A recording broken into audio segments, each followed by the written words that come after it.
I want to talk to you about the most difficult part so far about creating a homestead from start to finish. The government. Now, if you're lucky enough to purchase raw land that the government has no say in what you can do with it, good for you. But I did not do that. Now, this is a sacrifice that I made so I could do this move with family. My sister and I own this property together. So I knew this was going to happen. So if you're considering buying land and making your own homestead, or considering doing your own homestead where you're at, let me give you a breakdown of what I've been through so far. So the first step was obviously narrowing down exactly what I wanted to do, what I wanted to grow. And then I had to find out what permits I needed and what was necessary to make all this happen. The next thing I had to do was get a build application, and I had to get several of the county's departments to sign off on it. First, I had to go to community development. They had to approve the zoning so I could actually build here. And then I had to go to environmental to get them to sign off on the septic survey. So I had to pay a geologist to come out here, drill holes, and tell me whether they could put septic in or not. And then, once I got the septic permit, I can go back to community development, and now I can go to addressing. And addressing is important because this is a guest house. They don't allow tiny homes, so we're not doing a tiny home. This is going to be a guest house, okay? So why addressing if you're just living in the woods?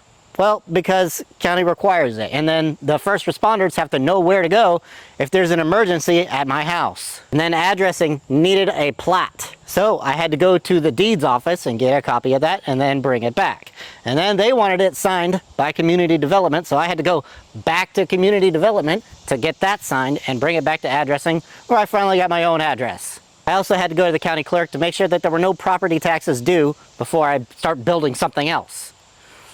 And there are certain things that I can't do, like I can't do rainwater collection and drink it. I can't filter it and drink it here. Which seems silly, but it really is a public health issue, so we're not going to poke that bear. So I knew all this was coming when I got into this. Just if you're considering making a homestead and you have a county with lots of rules and regulation, you can't just do what you want with your land, be ready to get those steps in. I do have a tip for you though.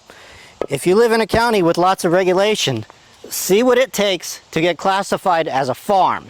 If you get classified as a farm, you get a pass on a lot of permitting. Obviously, this is going to depend on local laws.